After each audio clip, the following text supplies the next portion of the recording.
Amateur Traveler is in its 20th year now, but can you imagine if I had people on the show who had never been to the destination but had just read about it or seen a movie about it? That wouldn't make any sense at all, and you wouldn't listen. We all know how important it is to receive advice from people who know a destination to get the most authentic local experience. And a great option for experiencing this is Explore Worldwide and their authentic small group adventures, led by local tour leaders, perfect for solo travelers who want to meet like minded people with a desire for adventure. I'm often an independent traveler, but two of my last three trips were with small group tours because they organize everything and it's a lot easier. If you want to recreate the tour I did to Malta, they have a Malta and Gozo Discovery Tour. I'm intrigued by one of their tours called A Taste of Sicily. The company again is Explore Worldwide, and visit exploreworldwide.com to learn more. And thanks to Explore Worldwide for sponsoring this episode of Amateur Traveler. The nights are long, the days are short, and the weather is chilly to downright cold, depending on where you are. It's a good time to slip into a Quince iconic Mongolian cashmere sweaters, which start at only $50. You can treat yourself to everyday luxury at an affordable price with Quince. If you really want to dive into luxury, you can check out their leather handbags, washable silk shirts, and European linen sheet sets. Whatever you're looking for at Quince, all the prices are 50 to 80% less than similar brands, and they do that by partnering directly with top factories and cutting out the middleman. They only work with factories that use safe, ethical, and responsible manufacturing processes. And of course, they use premium fabrics and finishes for that luxury feel in every piece. But you've already heard me rave about my Quince travel pants. Treat yourself this winter without the luxury price tag. Go to quince.com/traveler for 365-day returns plus free shipping on your order. That's QUINCE.com/traveler to get free shipping and 365-day returns. Quince.com/traveler. And thanks to Quince for sponsoring this episode of Amateur Traveler. Got my bags packed, I'm on a roll. I'm heading out there and I'm ready to go. Looking real good in my passport photo. Oh, no. Amateur Traveler, episode 530. Today, the Amateur Traveler talks about desert drives and an inland sea, souks and modern malls, and Islamic art as we go to Qatar.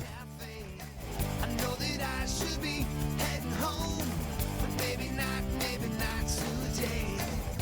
Welcome to the Amateur Traveler. I'm your host, Chris Christensen. No sponsor for today's episode, but if somebody would like to sponsor, just drop me an email to host@amateurtraveler.com. Now let's talk about Qatar. I'd like to welcome to the show Richard Parr from The Best in the World with Richard Parr. Richard, welcome to the show.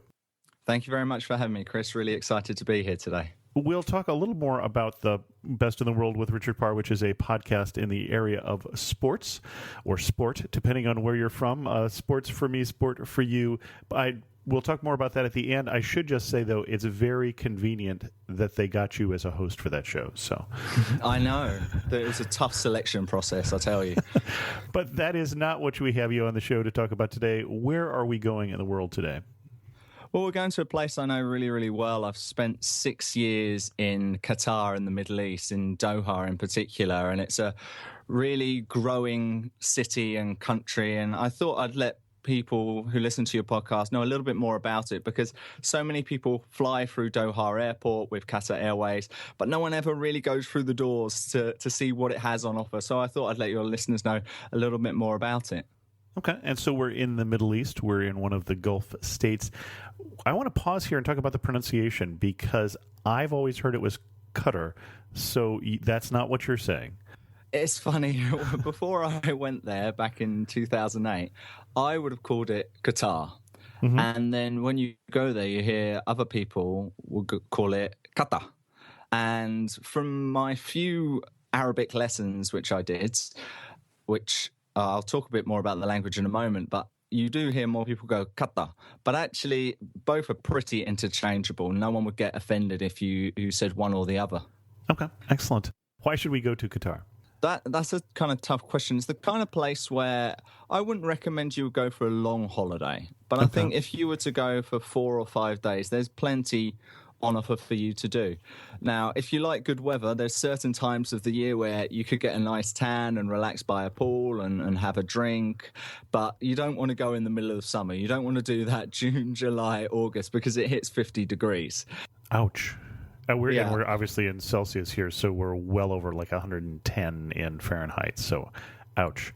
Yeah, it's crazy. And all you end up doing is going from an air-conditioned house or hotel to a mall or an office. And in the end, because there's so much air conditioning, you just get a cold from the air conditioning. But for the rest of the year, certainly from, I would say, end of October through to beginning of May, the weather is beautiful. And in fact, around about January, February, it gets a little cold, a little nippy. But for the rest of that time, you can be out there, you can be relaxing by the pool. So you've got that kind of aspect. But then they're very big on the cultural side. So you've got the Museum of Islamic Art with lots of various artifacts from across the Middle East region. In fact, they've got a beautiful park there, the Museum of Islamic Park. Really nice place just to relax, and you can kind of look over the bay, the Corniche area of Doha. And then they've got another area called Qatar, which has a huge amphitheatre and lots of other things related to the city. And yeah, you can try the local chai. There's lots going on both culturally. But then also, if you like shopping, you've got places like the Villaggio Mall, City Centre Mall, Landmark Mall. And they have a variety of like high-end shops from your Louis Vuittons and the kind of shops I can't really afford, Chris, I'll be honest, until you're more kind of basic. They've got a place called Carrefour, which is kind of the European equivalent of Walmart. So you can buy your souvenirs. But then you've also got what is known as the souk. It's designed as if it was like a traditional souk, a traditional market where you can buy your kind of scarves and pashminas and things like that. But it's actually a new version where you can kind of wander around, walk around, and you can have shisha and try some of the local food and maybe food from the region. Like they're very into their kind of like Iraqi food and Lebanese food. And those are what you'd call your traditional tourist hotspots that people normally go to when they visit. Excellent. And when I go back through a lot of that in a little more detail, the first thing I should do is a little fact-checking on myself. I realized after I said that 50 degrees Celsius was 110 that I was underestimating, and 50 degrees Celsius is 122 degrees Fahrenheit, so double ouch. So you talked about the museum first, the Museum of Islamic Art. Can you tell me anything more about that? Well, I can tell you a lot about the outside of it, Chris. Sounds like you haven't been there. Inside. Like I said, I really enjoy the park. The park is full of greenery, and you don't have that too often in Qatar. Like when you have these really high temperatures, there isn't too much kind of green area, but this is the one kind of relaxing area where you can have a tea, kids are playing in the playground, running around, you can hire a bike and just kind of wander that area. From the outside, it's designed by IM Pei, the Museum of Islamic Art, and it's been around about 5 years, and I believe they've got a really good restaurant in there. Because what Qatar's trying to do, Chris, is while you've kind of got the Dubai acting as almost like the Las Vegas of the Middle East, Qatar wants to be a little bit more subdued. It wants to be a little bit more relaxed. It wants to be seen more as the cultural hub of the Middle East. Okay. And it looks like the name of the restaurant is Idam, I-D-A-M. Yeah, the guy who runs the restaurant is Alan Ducasse. A friend of mine who I used to play football with was actually one of the waiters there, and he always recommended it to me. And so if I ever make a trip back there soon, I'll go and check it out. Excellent. And one thing I want to talk about, we talked about the location of where we are here. Qatar is not that big. How big is it total? I mean, roughly. I don't know the exact size, but what I can tell you is there's about 2.5 million inhabitants, which is amazing, because back in 1970, there was only about 100,000. And they say by 2020, there'll be 2.8 million. But at the rate they're growing, I think it'll be a lot bigger than that. So most of those would not be people who are native to the country? No, I believe the actual Qataris are about 13% of that population. So it really is an expat population. So obviously I was there working for Al Jazeera English as a media journalist, but you have a lot of Indian workers that they do a lot of the construction work, and taxi driving and jobs like that. Then you've got a lot of Southeast Asian, a lot of Filipinos in particular who work in the service industry. And we mentioned language earlier about Arabic. I didn't really need Arabic in the country whatsoever because there are so many people from around the world, and most of them know more English than they do Arabic. So you'll go to a mall and you'll be speaking in English. You'll be going to a restaurant, you'll be speaking in English. There's a lot of situations where you actually don't need Arabic at all. That surprises me. Interesting. Oh, and I should say that in answer to my own question, it's a peninsula. It looks like it's only about just a little short of 100 miles long. You could travel the whole country in about a day. Like I've traveled north to a place called Al Khor, and they've got a fantastic small little seafood restaurant there, which is, I think it's called the Pearl of Qatar. It's where you would go to some of the most expensive restaurants in Qatar, say at the W Hotel, and you could be spending minimum, say, $50 per person for just for food alone. You can go to this place and you're spending probably about $5 for food which is just as good, just as tasty. They've also got an area in that place called Al Khor, which is like mangroves, where you can kind of go kayaking and again you feel like you're out of Qatar for a bit. You'll feel you're actually in nature, because a lot of Doha itself is high-rise buildings or sand. Well, and you mentioned Doha. We didn't say you've been talking mostly so far, I believe, about the capital, about Doha. Effectively, Qatar is Doha. Okay. Doha is the main place. There's not really much to see now. You mentioned that I do a sports podcast. I also play quite a lot of sport at a very bad level, but I still enjoy it, and I played a lot of football. And that would only really be the time when I would actually go and see different parts of Qatar, parts of Doha. I would travel past this area called Lusail, which is where they hold the MotoGP and where they held the World Handball Championships, but also to an area called Al Wakra. And you go to these towns and there's not really much there other than housing complexes, the odd school and the odd sports centre. Interesting. So most of the rest of the country is suburbs where people live and commute into Doha? Most people live in Doha. Most people live in Doha, okay. Yeah. The only people who don't live in Qatar normally live in Al Wakra, but Al Wakra is almost like a suburb of Doha anyway. Al Khor is probably the furthest anyone lives. And other than that, there's not really too much to see. Other than if you were to go north, there's a UNESCO World Heritage Site called Al Zubara, which is an old fort. But I remember I travelled quite a way for it. And you've got to remember that Table Mountain is a UNESCO Heritage Site, and that is incredibly impressive. And then you kind of go to this small old fort, and it's not quite so great, but it has its historical meanings. And if you're into history and everything like that, for me, it just didn't really do it for me. Kind of like Table Mountain. Kind of did when I went to South Africa.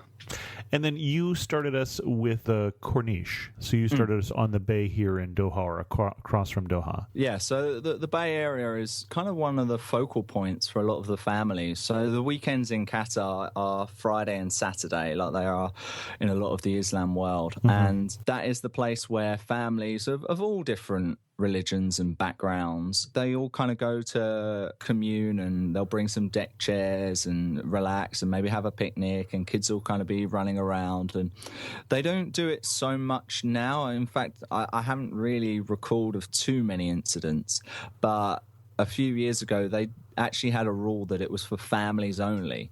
So what they referred to as single bachelor men weren't allowed on that Corniche during the family time. I believe that's kind of been a rule which has been relaxed a little. Whether it's been taken out as a law or not, I don't actually know, but it's certainly been more relaxed. And they used to do similar in the malls, of Friday being a family day, no bachelors. And there were stories of people not being allowed in, but that seems to have calmed down quite a lot. And were you a bachelor when you were in Qatar? I was a bachelor, but I was allowed in. Interesting. Well, you mentioned malls. You actually went to a mall, and of course, if we're there in the summertime, we're going to be spending a lot of time indoors. And you mentioned the Villaggio as a place to go because that was called the place where you and I are not shopping. No, well, we're shopping in parts of it. There's one part of it where we're definitely not shopping, where they have your Armani and your Louis Vuitton and places like that. But then there are other parts, such as your Virgin megastores and your H&M and your Zara's, your high street chains. But it's quite an impressive mall. It's got the look of Venice. I don't know if you've been to Las Vegas, but you've got the Venetian Hotel. It's kind of based on that, where you've got the sky painted perpetual on indoor summer sunlight, or precisely, and you've got a canal in there which you can go on a gondola, and then they've got an actual kind of mini theme park inside where there's a few scary rides. I say scary, one of them's quite rickety, and so that's why it's scary more than it's actually fast. But they also have go-karting there, and it's a pretty decent go-karting track, and it's there for both adults and children alike, so that's a pretty fun activity to do. And they've also got Laser Warriors. I played it with a friend's leaving do, and we had some great fun kind of running around in our early 30s, sweating a lot, but it was good fun.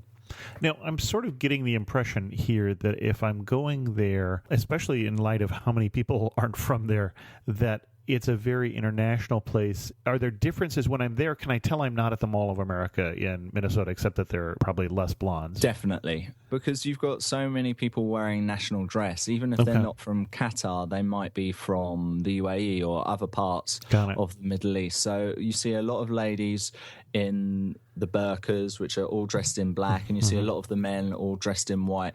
Almost within seconds, you realize you're in a different place. And did you get to the point where you could recognize, I know when I was in Jordan, our guide would quickly look over and say, oh yeah, that couple is from Saudi Arabia, and they're from, for them, it was quite obvious. For me, it wasn't.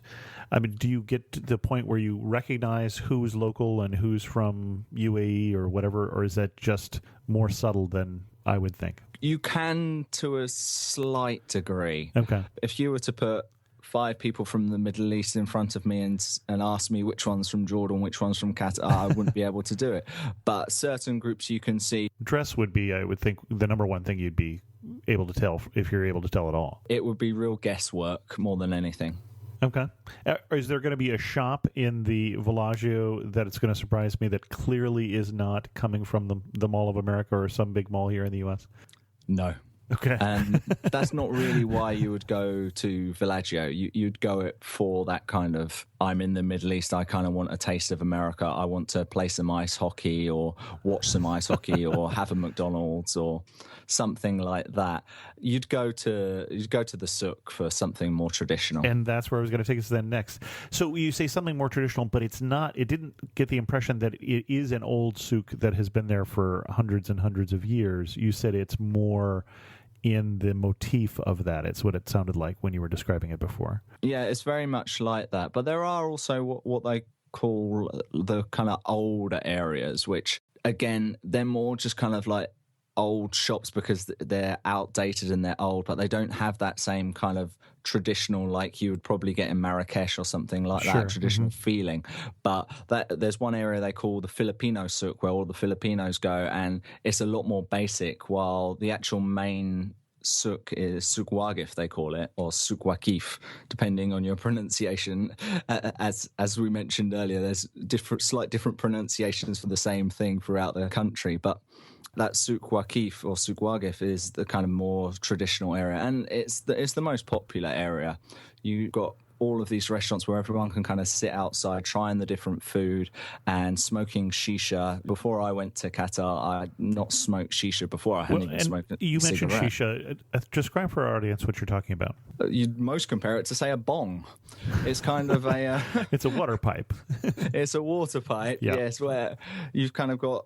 it's almost like a vase at the bottom filled with water, and then it comes out to almost like a snake-like tube, and then you're blowing into it, and then you kind of blow out the smoke, and it's all different flavors from lemon mint to double apple to orange to, and then they make up all these different ones such as fruit cocktail and pineapple, and they vary in price though. I think it was Turkey or Egypt that the apple was very popular. Is there a popular flavor, or is that changed daily or weekly in Doha? Yeah, it's double apple is probably the most popular, apple, okay. And a lot of people like mint as well. It does become addictive. So I'd never done it, but then you kind of go once. And the culture in England, for example, is we would have a beer after work, or a beer most nights of the week in England.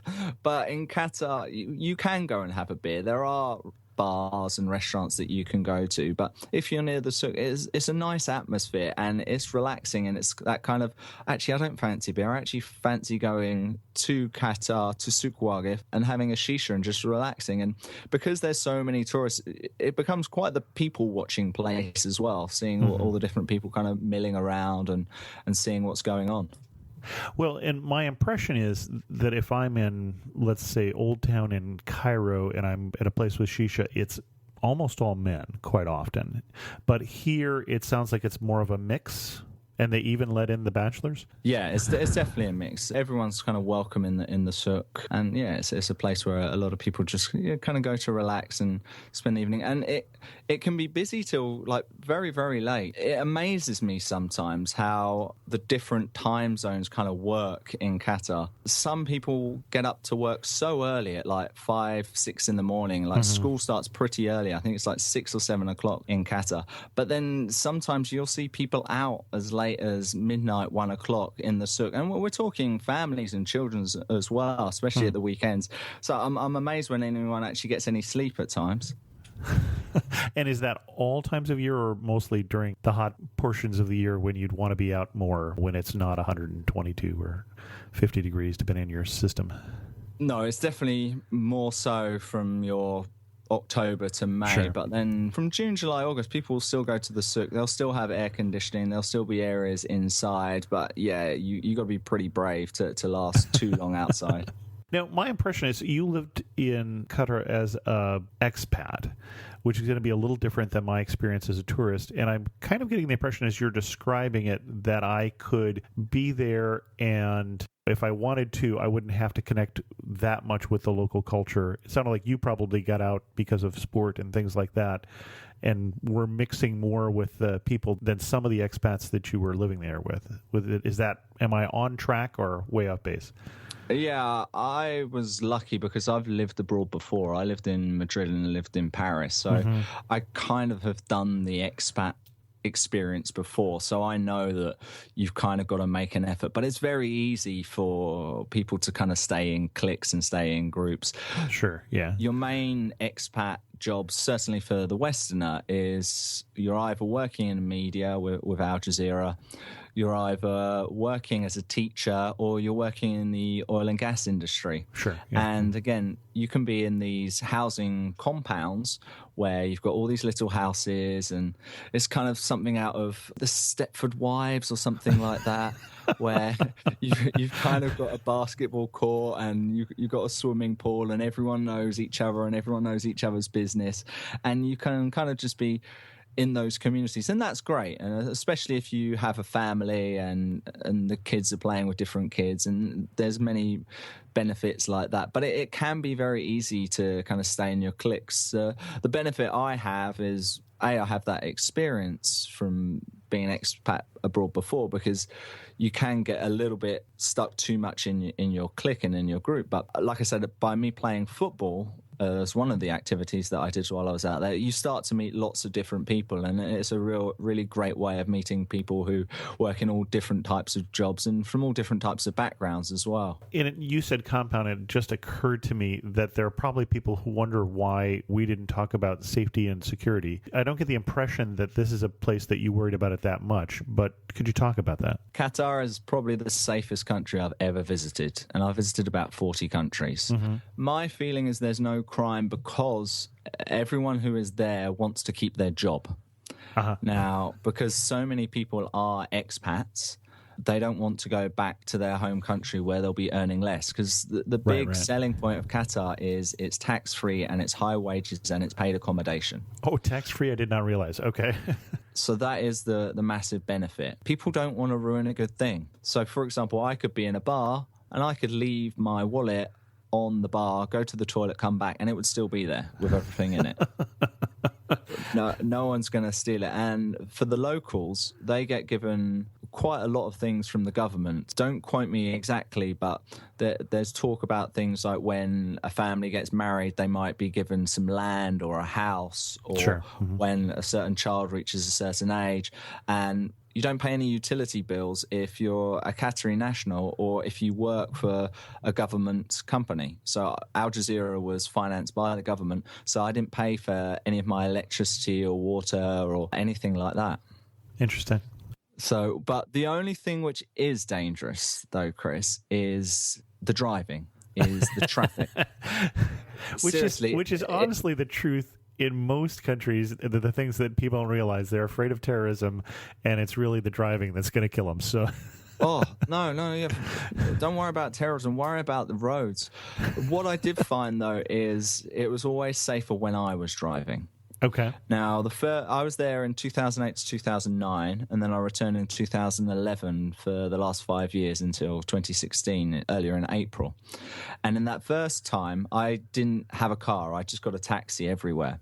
And you realize that you're putting your life into someone else's hands, and they will drive a lot faster. They'll try and find shortcuts. But also back then, there was a lot of roundabouts. And Sure. not so many people are educated properly in how to use a roundabout. So it was almost, if there's a gap, go in. And there would be so many accidents. The most random thing I saw was actually a boat stuck on the roundabout, in the middle of the roundabout, not allowing anyone through because it'd fallen off the trailer, because clearly someone had tried to drive as quickly as they could to get onto the roundabout, and then the boat fell off and caused massive tailbacks going along the roads by the Corniche. That kind of happens. However, about 2 or 3 years ago, they started to tear up most of the roundabouts and change them to traffic lights, and it has made a huge difference. They've also put in a lot more speed cameras, so that stopped people from speeding quite so much. One of the things which I did when I finally did start driving is I made sure I got myself a big car. Now, in the UK, you can't really drive a big car. You can't park anywhere. You need like a smart car to be able to park anywhere. But there I got myself a 4x4, a Ford Explorer, mainly because I wanted to be safe on the roads, because if you're going to get hit by something, you kind of want to be in the bigger car. And especially when there were the roundabouts, you wanted to be just that little bit higher up to kind of see what was going on. There were still pretty scary moments because people are educated for their driving skills at completely different levels because they're all from different parts of the world. Right. Now, I'm curious, you were there for over a longer period of time. What was the biggest difference between when you first got there and when you left? How had the country changed? I think there's more going on, and I think it was becoming more diverse. Okay. We talked about the different nationalities earlier, and I mentioned Indians, Filipinos, a few people from the West. And what you would see is very much, for example, the service industry was nearly fully serviced by people from the Philippines. And as it started to grow, you're seeing more and more of these jobs from people from all different countries and nationalities. Like, for example, you could have a Polish waiter or a Dutch bar manager or various different or someone from Portugal or different parts of the country. And you could just feel that it was attracting more of a diverse background, and it was growing. Because, for example, if you were to go to Dubai and you were to go into the mall in Dubai, you'd see every single nationality under the sun. And in Qatar, it's just becoming a little bit more diverse. And also, you just see rapid growth. When I first went to Doha in 2008, there's an area called West Bay where I actually lived, where there's a famous picture in 1970 of this area called West Bay, and it's got one hotel, and it's of the Sheraton Hotel, and it looks like a spaceship has just landed there. It's that type of design, almost in like a pyramid style. And if you look at West Bay now, you will see that it is the main commercial area, and you've got dozens and dozens of high-rise buildings of 50 floors plus. And even from my time when I left in 2009 to when I returned in 2011, you could see that there was at least another 24 high-rise buildings. They completely fly up, and it's that visual impact which is kind of changing more than anything. And it's going to continue to happen. I believe they've got a 2030 vision. They've obviously hosted the World Cup in 2022. So they've got a really busy and expansive expansion plan to try and make Qatar open to the rest of the world. Excellent. I want you to put your tourist hat on here for a little bit and think about, you had days that you could go out and play tourist. What was your best day as a tourist in Qatar? The water park. which is your traditional Middle Eastern. Exactly. It's quite a way outside of Doha, but I'm just a big kid, and there is this water park, and I was a little bit heavier those days, and so they had one kind of ride where two of you could go on together, and everyone kind of wanted to go on that ride with me because I was a little bit heavier. That meant the ride went a little bit faster. But yeah, that was just kind of a fun day. But you can do desert trips as well. The desert trips are fun. You can go in, someone driving a 4x4 or a Jeep for you, and kind of go dune bashing, and you kind of ride up and down the dunes, and they'll sometimes go to one which is almost like a cliff and reverse down it. I really recommend you get someone to do it for you rather than you have a go, because they do have fatalities there. If you don't know the dunes and you don't know where people are coming from, there's very often head-on collisions, so it can be dangerous. Okay. And then they've got this place called the Inland Sea where you can see Saudi Arabia across it. And it's just a nice area. You can go and have a picnic. You can go and relax. You can go see a traditional tent and ride a camel and just try those different type of things. I also went quad biking. The Inland Sea would be the water that separates the peninsula from Saudi Arabia? No, it's actually a stretch of water in the actual country, I believe. Oh, okay. I don't believe it's the peninsula. I believe it's actually just inside the country. But no, I once went quad biking, and it was a friend of mine who had only a few weeks before had not worn a helmet, didn't judge the dunes properly, flew far into the air and landed. And as he landed, he smashed the handlebars into his face and cut his face almost nearly from the edge of his mouth to his ear, and needed many, many stitches and very, very painful. Fortunately for me, I wore a helmet. And I almost did the exact same thing, because you just don't know where some of these dunes begin and end. And luckily I was wearing the helmet and I was absolutely fine. I had a bit of whiplash for that one evening. But you have to be really careful. They might not enforce you to wear a helmet, but safety first sometimes. Well, and I know that quad biking, no matter where you are, has not the best safety record. They're not as stable as people suspect because of the four wheels is really the problem. Definitely something to wear the helmet, even if you're not in the Middle East. Now, you were there as an expat, so do you have any recommendations on where people who are coming as a tourist should stay? Oh, it depends on your budget. At the high end, you've got places like the W Hotel, you've got the Grand Hyatt, you've got the Four Seasons. They're all really good. What I would really recommend, though, if you're a tourist and you like food, is to do one of their Friday brunches. They're so extravagant. You think of a food, they normally have it.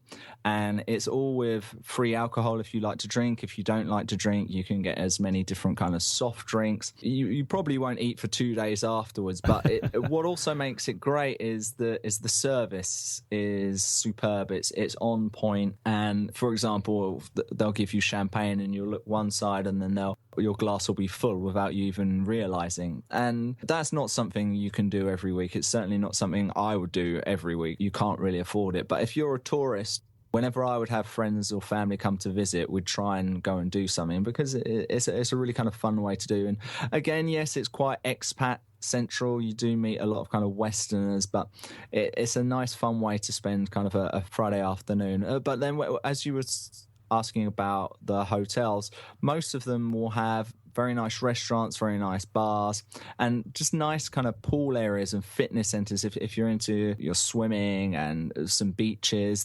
They're all man-made beaches, though. None of these are actually natural, so they have to kind of remake them. And that is one difficulty in Qatar, is there aren't too many public beaches. You kind of have to go on the outskirts of Qatar, and even then they don't have really too many basic facilities. So if you do want to go and chill by a beach and maybe you're visiting friends and you're staying with them, you're going to have to pay for a day rate to stay at one of the hotels, perhaps the Hilton or somewhere like that. And if I wanted to go a little down market in terms of places to stay, any recommendations? I wouldn't highly recommend it. There was a Marriott connected to the city centre, which I just really liked. It's not as expensive as, say, the Four Seasons and the new Shangri-La and places like that. But what it really was good at, it was connected to the city centre mall. So even if you didn't want to spend money in their restaurant, you could go to the food court there or try some of the restaurants within the city centre mall. And then it did have some nice restaurants, and it had a sports bar. So that's always going to get my attention, Chris. And there's a pool there as well. And it's the most central location you can get. That would be my tip for anyone going there who doesn't want to spend a fortune on, let's say, the Hyatt or the Ritz-Carlton or someone like that. The Marriott City Centre. Okay. And then beaches. So we're not in the south of Spain. So anything I should know as a tourist going to the beach in terms of different cultural expectations? Depends on what beach you go to. Now, in general, unless you're going to a hotel, ladies would really need to be covered up. So they'd probably need to be wearing like a T-shirt if they were to go into the water, or something which covers their knees as well. But if you were to go to one of the top hotels or something like that, you can pretty much wear whatever you want. Okay. And then, by the way, I looked up, and the inland sea is at the southern part of the peninsula. So as I'm looking over at Saudi Arabia, I'm looking to the south, which wasn't what I was picturing. So that was useful to know. And then you mentioned food. Best food experiences in Qatar. Mine is at the very, very, very cheap scale of Excellent. things. You are talking my language here, sir. There are some fantastic restaurants. Right. One called the Spice Market in the W Hotel. That's very expensive, but excellent. They've got some really good Thai restaurants, actually, in Doha. One also in the Four Seasons. But my favourite restaurant by far is this place called Nasco. So I first went to Nasco in 2008, and my friend said to me, "Richard, we're going out for dinner today."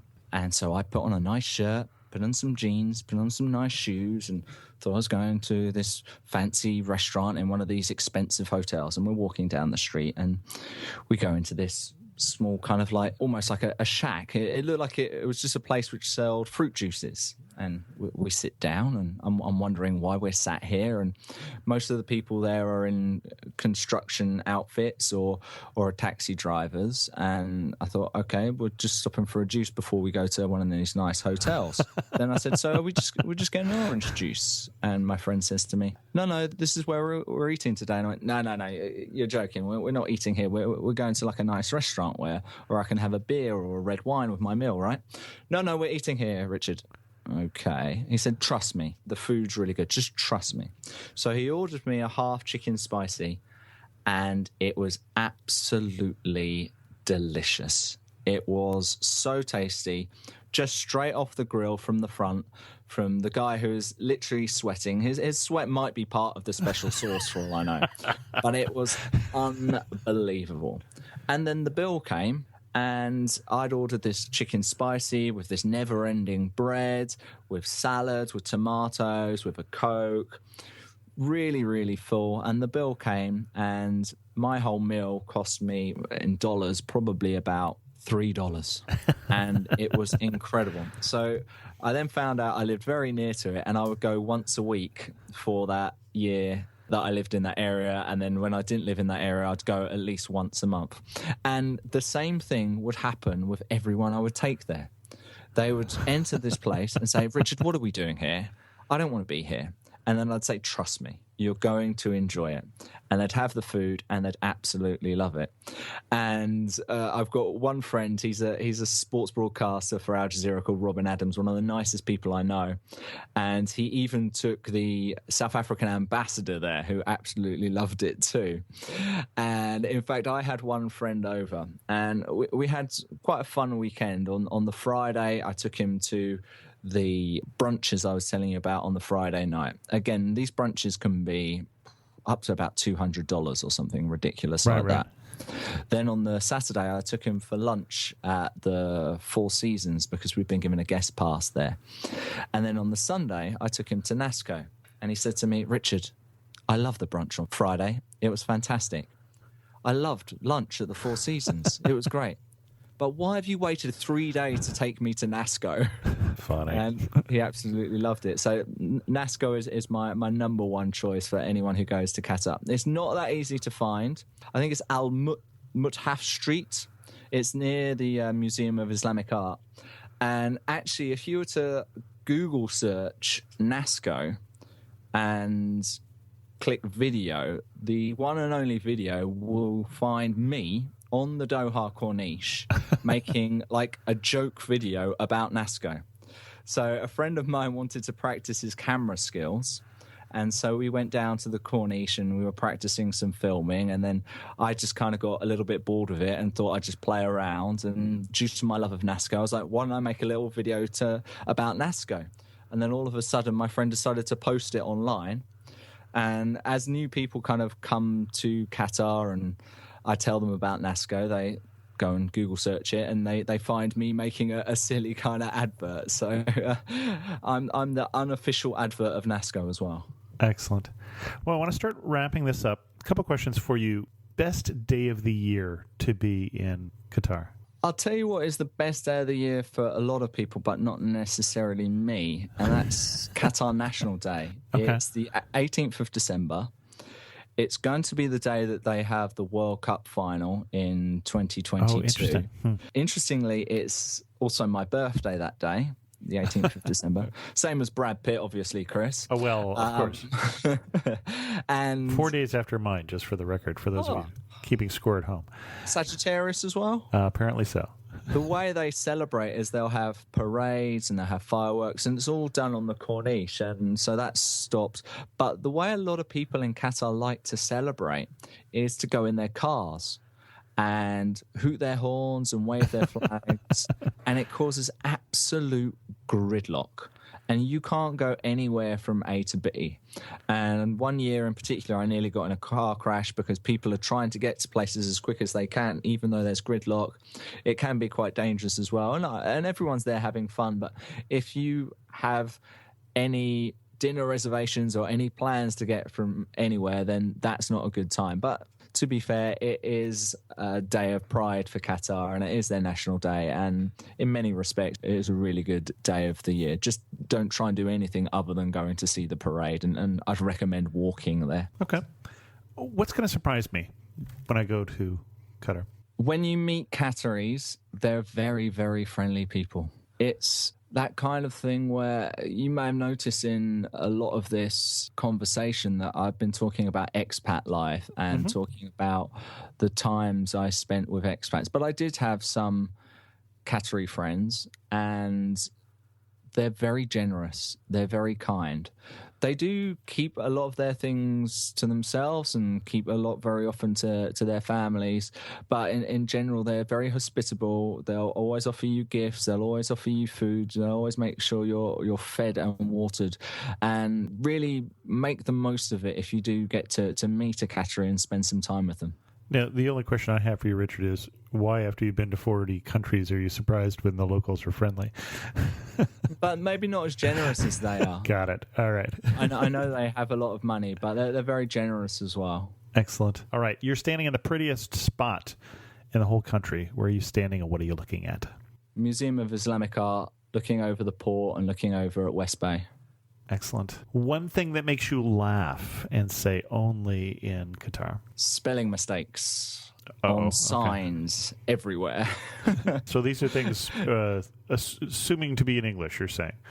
Yes, exactly. So it's probably got two translations, one in Arabic and one in English, and the version they've translated from the Arabic has gone slightly amiss. Yeah, if you want to know my favorite of all my travels, I've seen that Google from our trip to China, a Chinglish menu and you'll see some great laugh out loud menu items from a restaurant in Shanghai that something did not quite go right in the translation. I think the worst one was decayed meat. Oh, tasty. Yeah, well, it's supposed to be aged beef, but finish this sentence. You really know you're in Qatar when what? When you're stuck in traffic? Wow, that may have been just a little too much honesty for this show. And if you had to summarize the country in 3 words, what 3 words would you use? Safe, affluent, clean. Interesting. Okay. And you didn't mention that before, but that's just something that you noticed all the time when you were there is... Mainly because everything's so new. It hasn't really had the time to get old and get dirty, so it feels like a model city at times because everything is only about 40 years old.